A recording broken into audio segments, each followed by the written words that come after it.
Parenting, it's challenging. Definitely navigating for me the various stages and phases of childhood, and sometimes not really knowing how I was handling certain situations in a really helpful way. Sometimes felt really daunting, and I felt really alone Yeah. in that Can process. totally relate. Yeah. Yeah. And that's, I suppose, one of the reasons why when we put our Raising Well-Nourished Kids program together, we didn't just put it together as a program that we just threw out there and people didn't get a chance to ask questions and relate it to their own personal situation. You know, that's why we included, I suppose, in the price point that you get access to us as professionals to actually support you through those times where you get these questions and you think, oh my gosh, am I handling this behavioural issue in the right way? Or and when you're doubting yourself, you're getting all this information from different. That's it. Or am I feeding my child, a food that's benefiting them the most? That's why we came together in the first place, I suppose, to write this program, because I feel like, obviously the way we raise our kids from a behavioural and boundary perspective is as important and is as big a part of the puzzle as what we actually feed them and how we feed them in shaping them into, into a human that's happy and healthy, I suppose. So true. Yeah. So true. So, but, this podcast today is about the challenges of parenting, and I'm really excited to see what you have to say about that. Yeah. I guess for me, parenting has been the most amazing gift of my life. Oh, yeah. Oh, gosh, I can feel emotion just at the thought of it. It's really shaped me and challenged me, and as much as I've been raising my kids, I know they've been raising me as a parent. Yeah, I love that. Absolutely. Yeah. And I feel like parenting's made me a better person. Yeah. It's kind of I think for me it's brought out both the best of me, but also sometimes the worst of me, I have to be honest. So true. Yeah. So true. Yeah. And for me, in the past year, I've learnt more than ever that parenting is a process of really loving your kids with your whole heart while gracefully letting them go. And also that, we have no control over their decisions once they're teenagers, and that our love and presence as parents is enough. That it's been a huge year for me around that my role is just to love them and to kind of accept them where they're at and give them my presence. Yeah, that's beautiful. Yeah, so my kids now are 17 and 19, and they're facing all the things that teens at that age face: decisions around drugs, alcohol, sex, when to go to a party, when to get in someone's car. All those decisions that can change your life in a moment. Oh, it's so scary. This stage is, for me, definitely one of the most terrifying. It is. It totally is. And it's this whole process of letting go and I was going to say, trusting. and learning that you have no choice but to let go when you've been Yes. able to hold so much control over the years. Yes, totally. And trusting that they've got capacity to make good decisions. So for me, as a parent of kids this age, I've lived in hope that I laid solid enough foundations for them to make good decisions and to be good people. Because for me, that's really important too, that my kids are good people, that they're kind, that they help if someone needs help. Yeah. Absolutely. So for me, a few months ago, my son Jack was in a horrible accident where he sustained burns to a lot of his body, including his eyes. My husband was away at the time, and I remember after one of his friends called me and kind of said, Jack's been badly burned. He's got 2nd and 3rd degree burns. He can't see. And I remember fearing the worst. My can't brain, even imagine receiving that kind of call. It was horrible. And my brain was kind of, imagining all these scenarios. And I remember being really worried that I wouldn't be strong enough, that I just wouldn't, that I'd fall apart and I wouldn't be able to support him. Incredibly, as soon as I saw him, I was just so grateful that he was alive. And because I couldn't touch him anywhere except the top of his head because everywhere else was burned. And I remember just that touch and just kind of for him to know I was there because he couldn't see. Oh, God, now I'm getting all emotional. Yeah. But just that was kind of something in me, I don't know, changed. This strength came, I guess. So for Jack, he was in a lot of pain for 3 weeks. He had to get skin grafts. We are so blessed because he's got full eyesight. But for me as a parent, there was nothing I could do to help him. You know, I felt really helpless and heartbroken to see the pain that he was in. And all I could do was just be there. And, you know, no words.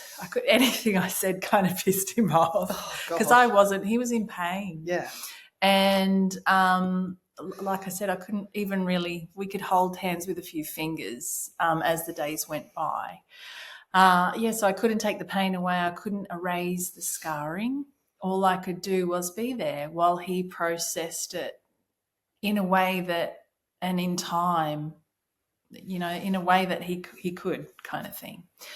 And I guess for me, I feel like parenting is full of times when we do forget the power of just being there, and that us just our love and presence is enough, and that we care about them is enough, and that we don't have to have the perfect answers, or we don't have to have the solutions because we can't. And that the parenting journey is full of opportunities to make mistakes and to feel like you're going to make a mess out of your kids, because I've done that from day dot, thinking, oh my God, I'm going to make a mess out of them. At least I'll know some good therapists. Because in my experience, you know, to love someone as deeply as you love your kids, it takes guts and it takes street smarts. You've got to kind of be a little bit in front of them. A resilient heart and a warped sense of humour every day. In my experience, it's really difficult to see your own situation clearly. And that's where seeking support is obviously massive, so important. And again, why when we put our program together, that we wanted to genuinely be there to support parents by being available to ask questions in an anonymous way. Like all of our questions are received anonymously. So that, and also to have support to highlight all the things you're doing well. Yes. You know, because we are often really hard on ourselves and we're often really hard on our kids. That affirmative support is just as important as the advice kind of support, definitely, isn't it? Definitely. And just to point out, like, just caring enough to worry that you're not doing a good job is an indication that you're a wonderful parent. Absolutely. Yeah. So for me, I guess raising my kids and then working with a lot of parents and teens over the years, it's kind of helped give me perspective about parenting and about what really is important. And I guess I wanted to kind of chat about, no matter what phase of parenting you're at, there's some things that I find are really helpful to remember when you are faced with a challenging phase of parenting. Because there are so many challenging phases from the minute they're born. 100%. Like we've talked about teens here, but, you know, you work not just with teens but children as well. Yeah. And, you know, like there are so many different phases and stages through children developing. Just your kid getting a temperature and they're a few months old, like that's terrifying. Or absolutely. All the kids in playgroup rolling and yours not yet. Or you making a decision to keep breastfeeding and your friends aren't, and they're kind of turning up their nose at you. All these different kind of phases all throughout. Or your kid isn't able to read and all the other kids are able to read. Absolutely. There's so many. Or your kids can catch the ball and your kids are having blind raging tanties and all of your other friends' kids seem really calm and cool. Regulated. And you're thinking, you could start to question, why? What am I doing that's creating my child to have these tanties, or to throw food, or to, you know, whatever it is. To not eat certain things. Totally. Yes. So I guess the first thing, and this was massive for me with Jack's accident, was to take care of myself. We've done a whole podcast episode. I can't off the top of my head remember which one it is, but we have spoken about that we need to take care of ourselves first, fitting that mask first. Yes, so important to take time out, to kind of loosen up, to ring friends, to get perspective, you know, because our perspective can get so narrow. Yes. And I know for me as a parent, when my perspective gets narrow, I can get so wound up and demanding and idealistic, and this doesn't help anyone and actually antagonizes everything. So I'd really invite you to learn to take time for yourself. For me as a young mum, I had to really learn this. It didn't come naturally for me. I don't think it does for a lot of new mums. So for me, I realised that rather than turning into a stressed out yelling woman that I always regretted later, it was better if I chose to go for a walk, to go and see my horses, meditate, do yoga, do something that just kind of helped me regain perspective and remember that this is a moment in decades of time together, hopefully. And it helped me remember what's important. It also means that my kids got that break and that opportunity to calm down as well and to think things through. So it was kind of like when you learn to take care of yourself and you learn to take that space and it gives you space to respond to something rather than react to something. And you model that for your kids where they learn to, I'm feeling a bit out of control.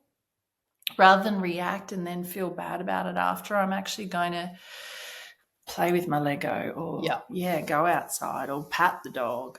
So the next thing that I think is really important to remember is to remember that our role is the parent. And I know this sounds silly, but when faced with a kid or a teen that knows everything, sometimes for me, I'd forget and get lost and end up feeling wrong for setting boundaries or worrying about their feelings or getting into this debate with an 8-year-old or a 13-year-old. And I found it super helpful to remind myself, I'm the parent. I do have more life experience and I'm setting these boundaries for these reasons. I'm setting boundaries to help and support them, not to hurt or trigger, in my son's words. It wasn't about triggering or controlling. It was about ensuring safety, ensuring they had a healthy body and ensuring I was just parenting, you know, supporting them to make better choices. Yeah, we were talking earlier about a relative of mine who whose father just wanted to be mates with him, and now he's an adult and a dad himself. He has real struggles with his relationship with his father, and it's because he really resents the fact that his dad didn't put boundaries in place for him when he was young and he really needed them, and it affected his life, and it still affects his life, and it definitely affects his relationship with his dad. So I'm sure his dad at the time wanted just to have an easygoing, loving relationship with his son. He didn't want to rock any boats, but it's actually done their relationship a massive disservice in the long run, and his son's life a massive disservice as well. So it's, we think of boundaries and we sometimes, I know I've pulled back from them thinking I'm too harsh, I'm too strict, you know, and I was often accused by my kids as being the strict parent. But now, you know, my daughter is 20 and she really respects me as being that strict parent. Like she really respects the fact that I was a strict parent, and she gets it. And it's so gratifying. Totally. And I want to share this because I'm sure many of you have young children and you're in those throes of setting boundaries and feeling a bit mean for doing so, and they feel hard and they feel it's the hardest arduous work of parenting, isn't it? And we've often discussed that probably our biggest regret in parenting is actually not putting more boundaries in place, never less. Not being firmer sooner. Totally. That's totally my regret. 100% with me as well. Firmer sooner. And that I didn't feel more confident in just holding my boundaries. And so I would let them erode, which makes kids confused. You know? And I think for us, we're both pretty easygoing women. So it's very easy to get loose on those sorts of things, isn't it? It's a bit of a personality thing, I think. Oh, totally.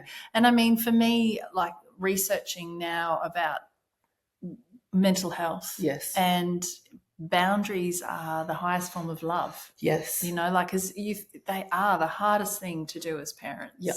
So, yeah, that's, I guess, for me, a huge part of the program, and my want to support people in the program is so that they feel confident and okay in setting boundaries, and that they get us saying, yep, you're on the right track, keep going. Yeah, we have like the boundaries are interwoven into all aspects, like each unit almost of the program. We have a whole unit on boundaries, Yes. but they are actually not obviously, but they are interwoven into all parts of the program. So, Yeah, definitely. Another thing to considering, and we're kind of talking about this now, is learning more tough love with everyone. So for me, I'm a total rescuer. I want people to feel good. I'm good at seeing what needs to be done and getting in to do it. And for me, this is not good around kids that are capable of doing things for themselves. I'm a bit of a perfectionist too. I want things done a certain way. And so rather than create a fuss, I used to get in and do things, and I can see guilty of this. I can see I've done my kids a massive disservice. So I really want to invite you to let go of things needing to be perfect and to let them learn for themselves how to do things for themselves, and also for them to feel the consequences of not doing those things. You know, it's actually, you're setting them up for life. We've got to remember they're only with us for such a short time. And if we're doing all the hard stuff for them and then they're out in the wild without us and they've never had to do those hard things, we actually haven't skilled them up. No. So really invite you to, your kids can be folding their laundry like from so young. Yes. They can be helping prepare meals, taking the rubbish out. They can help be part of a household from a very young age. And that, I think, sets them up to be better in all kinds of relationships. They can take initiative. They see what needs to be done. They're actually a pleasure to be around rather than someone's got to carry because you've enabled them to be kind of carried. And I'm totally guilty of this. I'm thinking of the state of my son's bedroom on a daily basis. And I probably have definitely been guilty of just thinking, oh my God, I can't deal with this anymore. I'll just sort it out. Yes. Yep. And like you said, I'm doing him a massive disservice. Yep. And I also was reading something the other day, or perhaps listening to something where, you know, chores are actually make a child, not just a teenager, a child feel like they belong to something bigger than themselves. Like that actually makes them feel wanted. Yes. And makes them feel valuable a valuable part of the family unit, which in itself is incredible for building their self-esteem and supporting their mental health. Yep.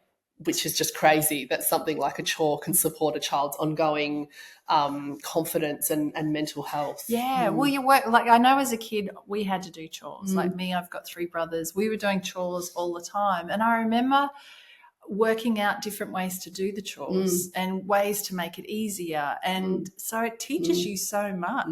Yeah. Or you could be like my daughter and just do such a crappy job of washing dishes that no one asks her to wash dishes anymore because they're so badly washed. They even learned about that. They do, 100%. So, and the last thing I guess I want to talk about is that we've got to learn to trust our kids. So after saying all of that, we've actually got to learn to trust they're good kids and that they will make the right decisions for themselves. To remember that they have lived with values and morals and that they know what is right from wrong, and that they are capable of making good decisions for themselves and their future. Again, for me, when Jack was in hospital, and because for me, I've always kind of would more see the negative in my kids than the positive. And seeing him in hospital and in pain and the nurses just kind of commenting on what an amazing young man he was. Oh, I'm going to get teary. Stop it. I'm going to just stop crying. You're starting me again. Yeah, and that he kind of, you know, was that they do. He was polite and respectful despite the pain that he was in. Yeah. And I was really kind of proud of him and how he handled himself. And even that both of them, you know, are kind people. And I remember when my kids were little and me being at my therapist and being worried about them. And he said, you know, we're all built with this survival drive, this drive to make decisions that'll help us survive. And that really helped me at the time. I love that. Yeah, kind of that as long as we give them enough of those foundations, and I really notice this, especially with teenagers. I think when we actually say, I really believe you'll make good decisions. I really believe that you're smart enough to work this out. I'm right here. You can check in with me at any time, but I think you've got this.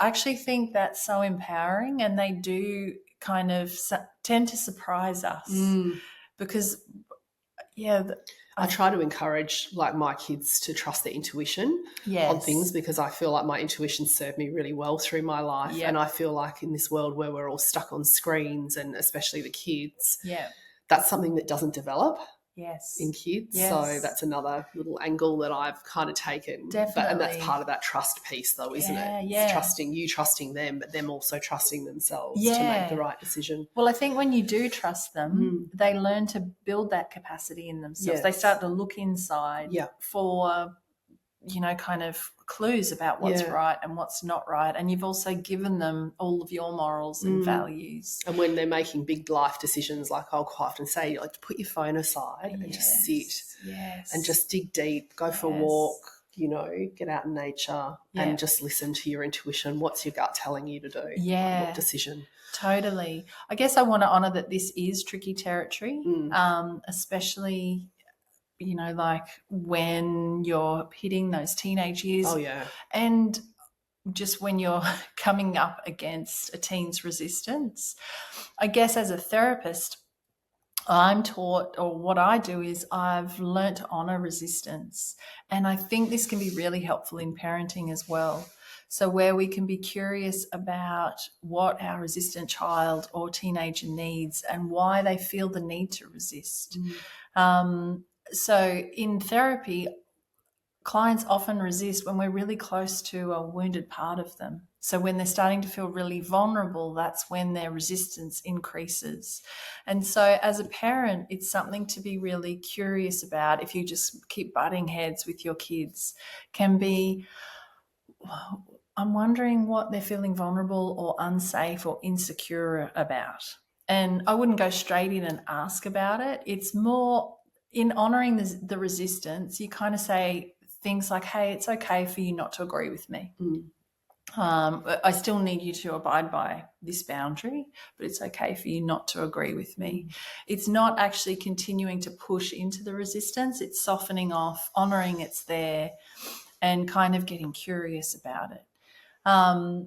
It's also picking your battles with that resistance. So I think of one of my brothers, particularly when I was a kid, and how much he resisted my dad, and how sometimes Dad would honour the resistance and sometimes he would meet it, and not in an aggressive way, but just holding firm, especially when it was what was necessary and good for that sibling.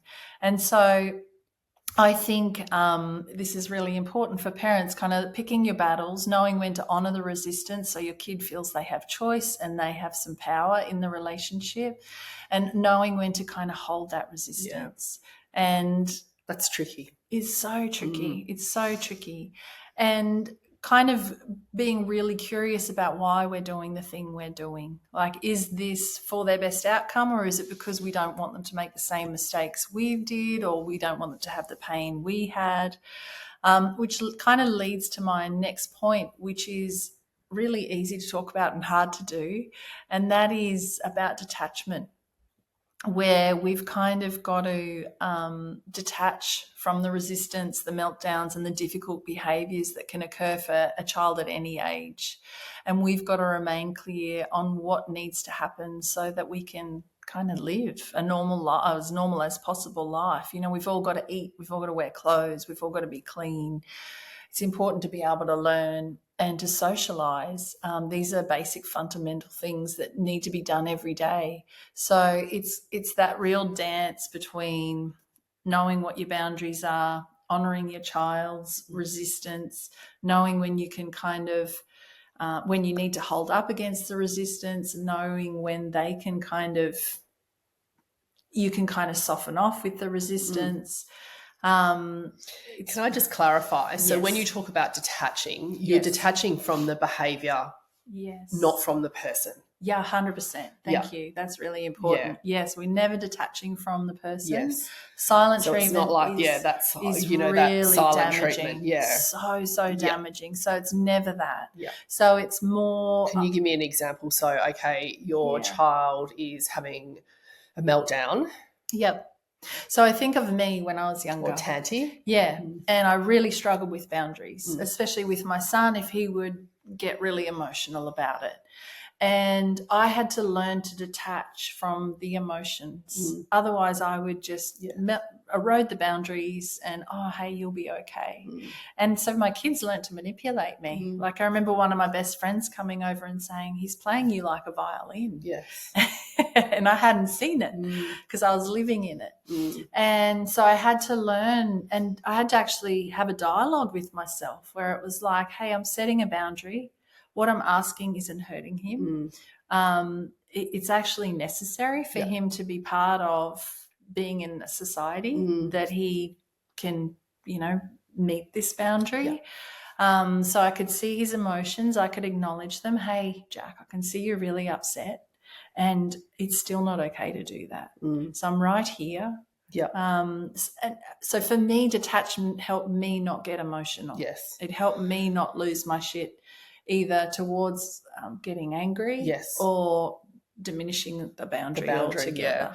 No, that makes a lot more sense. And I just want to point out to anyone that's listening, because I listen to Jane talk sometimes and I think back to situations where I haven't handled things very well whatsoever. Yeah. When you were talking about, Jack like manipulating you. My daughter 100% did that. I can remember her having a massive tanty. She was the queen of tanties. Yeah. And me saying to her, how can I take you to daycare when this is the way you behave?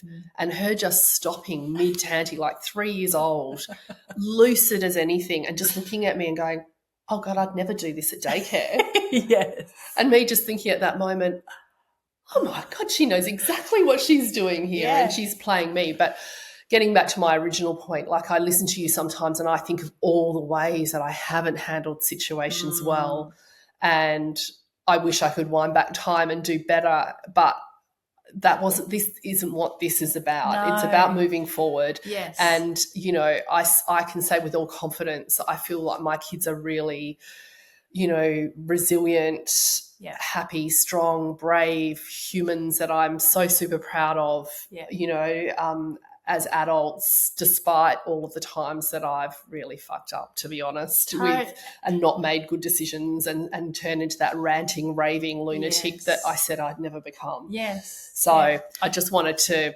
just give you some normalize everything. And I just also wanted to give you, like if you're thinking, oh my God, I've never put, I didn't put firm enough boundaries in place when they were little and so forth.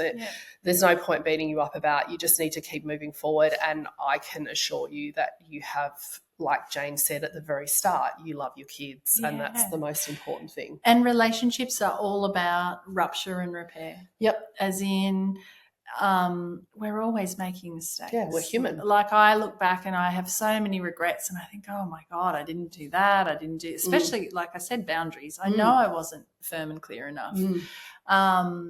But if as a parent you're invested in that repair, and you're invested to keep showing up, and like I said, you know that just your love and presence is enough, and you work on kind of getting clearer around boundaries, no matter what age they are. Like I know that for me, that's what I'm still working on. I'll be working on forever boundaries. Absolutely. As long as they're under your roof, and and even when they're not, like there's still it's a huge piece of relationship is boundaries, knowing when to put them in, knowing how to do it, knowing how to kind of maintain them, knowing how to detach from the outcome and the behavior but not the relationship, knowing how to honor resistance, meet resistance. There's so much to parenting.